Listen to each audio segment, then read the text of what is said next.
I actually passed this exam. After 2 months, my phone rings. It's this guy. He was actually using a pheromone spray. And it kind of worked, but hear me out. Over the years, I have taught a lot of math, physics, people skills, entrepreneurship, IT topics, and there has been some interesting, kind of funny situations and stories. Last time I did a video about the principles on how to teach. This is about the fun stuff. What has actually happened during those years? Let's start with a really positive one. I got a lot of calls as a private math tutor from people who wanted to change their life and suddenly they want to be a doctor or a lawyer or something like that, and then they get this spark of energy and they call me like, hey, what do I need to do to be a doctor tomorrow, and I have no idea about math and physics and things like that. I got a lot of calls like that. And usually I would not take these people's money. I wouldn't agree to meet them before they did something by themselves. Usually I gave them recommendations about longer courses or books about math and physics, and suggested that they first go through those and then get back to me, and I'm happy to teach them after that. But I never heard from any of these people again, with the exception of one guy. It was so funny. He was like working in a totally different industry, a bit low salary industry. And he called me, hey, I want to be an engineer. Like, what should I do? I don't know any math. And then I just gave him the usual spiel, go to this course and contact me after that. Then after 2 months, my phone rings. It's this guy. He actually took the course. He's ready. He's serious. He wants to meet and he wants some training in math and physics. So we met and I did give him quite many lessons. He got into the engineering school. Now he's already graduated and has a great successful career. I'm very happy for him and this is a great memory for me. The second funny memory that came to my mind was, as a whole, all those times when me and the parents were on the same side and we were doing whatever we could to get their kids to study. And I was not the cheapest math or physics tutor, but I was a really good one. I did whatever I could to make their kids study. I did buy one student a cheeseburger. Also, what I have done, I have booked doctor's appointments for my students. I have sent them postcards over Christmas to make sure they study. I have woken them up if they have not woken up otherwise to study. I have done the most and they really got their results. The third story is maybe a little bit sad one, but interesting nonetheless. So, like I mentioned, usually I was on the same side with the parents. We were fighting side by side to make sure that we do the most to enable their kids' success. But there were a couple cases where the parents were not doing their part. One example, I was teaching their child to be ready for an important exam, and then I was asking them, hey, should we have like an exam prep lesson before this exam and go over a couple more important things? And they said to me, oh no, my mom is taking me to a shopping trip to Singapore. So she cannot study for her exams because her mom takes her out of the school to go to a shopping trip. No. And I have another example. There was a person who didn't really study. They sometimes went to party and they didn't seem to realize how serious it was, that they really couldn't get the gist of their courses, and they were in a school which they really wanted to be in. It was not high school, it was after high school, so a really important study period in their life. And there was something weird about it. Like I felt that this is not normal. There's something that I don't know here. And later I found out what. So actually, their parent was sorting out a way to go to another school in the middle of the semester, so they don't have to study in their current school, which explained why they were not studying. The fourth story is about a C-level leader that I was teaching when he decided to go back to school while also working. He wanted to do a master's degree. So why I remember this case so well was not because he was a C-level leader or something. I taught all ages, all kind of people, all levels, all schools, like everyone. So that's not it.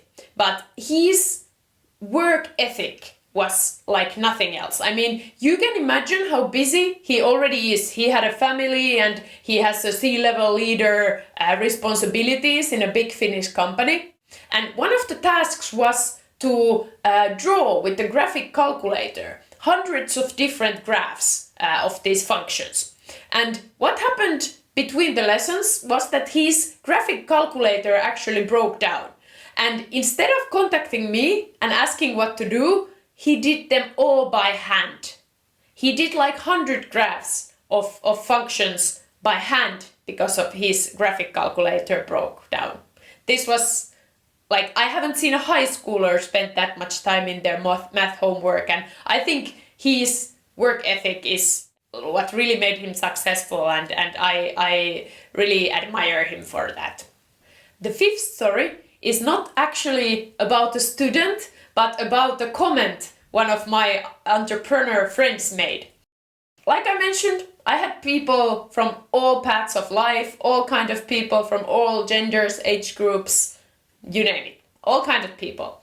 And there has also been couple very hot ones, like females, males, like model looks, you know. And what my entrepreneur friend said when she heard this, like she knew some of these people I was teaching, she said, "How could you teach them? They are hot."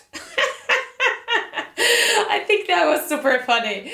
Like, what teaching has really taught me is that I'm not so gullible anymore for halo effect. So what halo effect is, that if there is one particular extreme characteristic of a person, like they are super good looking, they are super smart, super short, super tall, super old, young, powerful, not powerful, whatever, then based on that you make different kind of assumptions or get starstruck or something like that. Like I don't do that. Like I take each individual as an individual, and I know everyone is very multifaceted person. We have many different parts of our personality, regardless if we are good looking or not.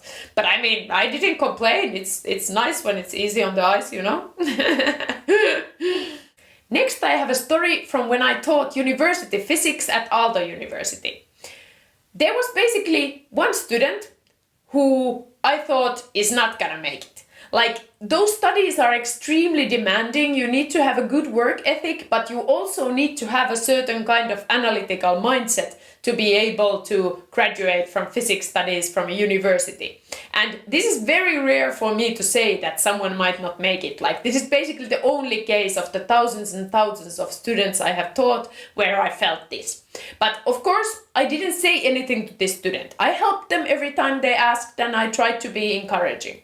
And what was the remarkable thing was that they had no doubt in their mind that they are gonna make it.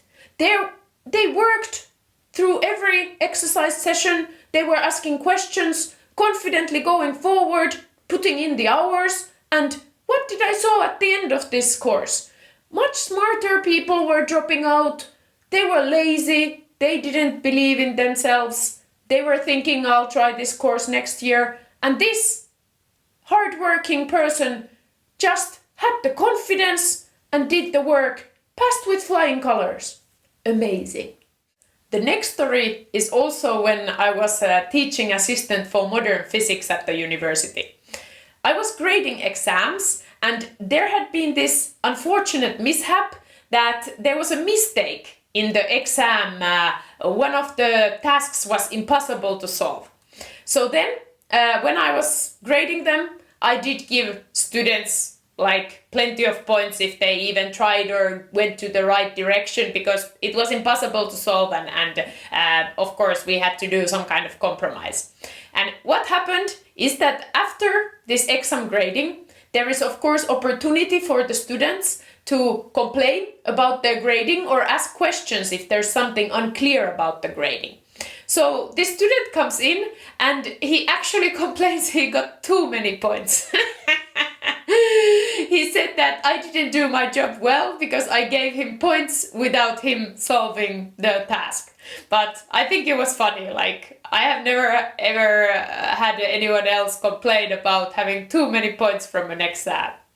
The eighth story is actually more about entrepreneurship than it is about teaching, but it's very much related to teaching. And that is the importance of saying no. Because sometimes I have gotten very weird requests.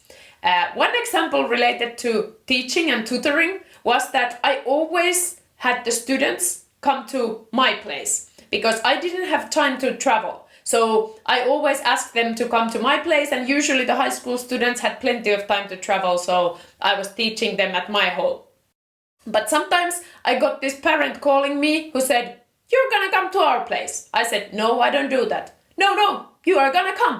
Like, they tried to insist that this is how we are gonna do it. And I just said, no.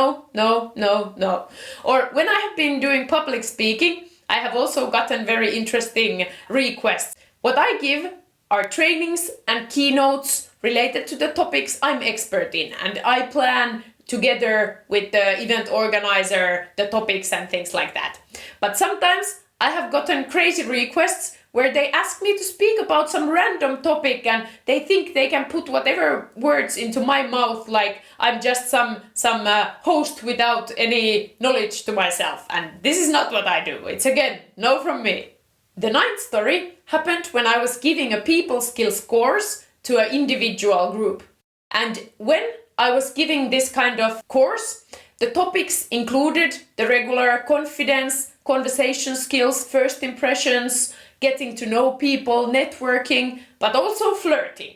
And what happened when I was giving these flirting courses, it attracted a lot of pickup artists to these courses. And I have also read pickup artist material. Some of that is actually quite good. And also it was nice that these pickup artists joined the courses. We had good discussions and they learned a lot. And overall it was a good thing.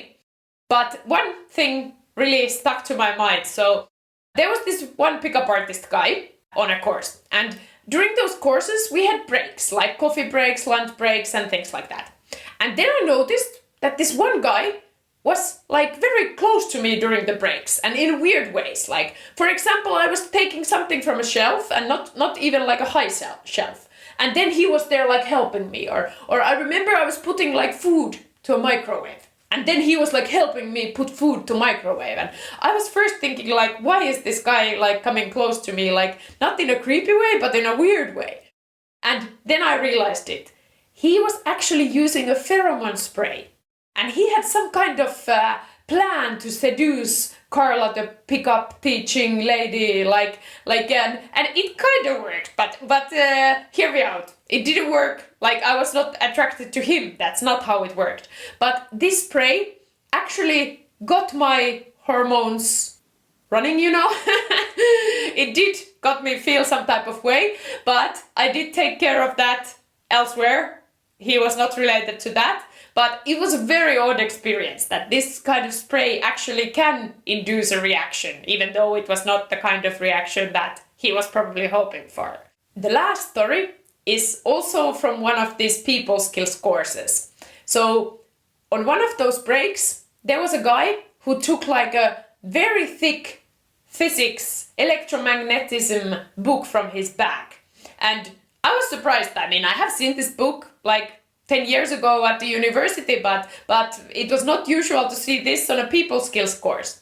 And then he said, "Oh, I read your CV and I know you also studied electronics, so maybe you can help me with a couple electromagnetism tasks." And I was happy to try. I think I did help him a bit. This also from him was not any kind of plot to like seduce me or anything. He just genuinely needed help and thought I could help him. As a bonus for what I really remember from all those years teaching people are definitely the successes and the thank yous. Like one time, one high school boy, he came to my door with the sparkling wine. That was super nice.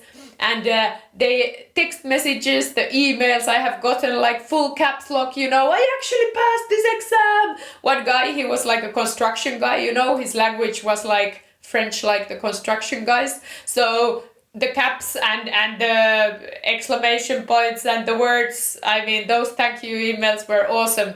And related to my people skills courses, flirting, networking, friendships, sometimes I notice that quite fast after my courses people get married or find boyfriends, girlfriends, get promotions. That has been amazing and best part of the job. I hope these entertained you. All the best learning and teaching. And if you want more, please like and subscribe. And you can also check the description box where I have some additional resources. See you later.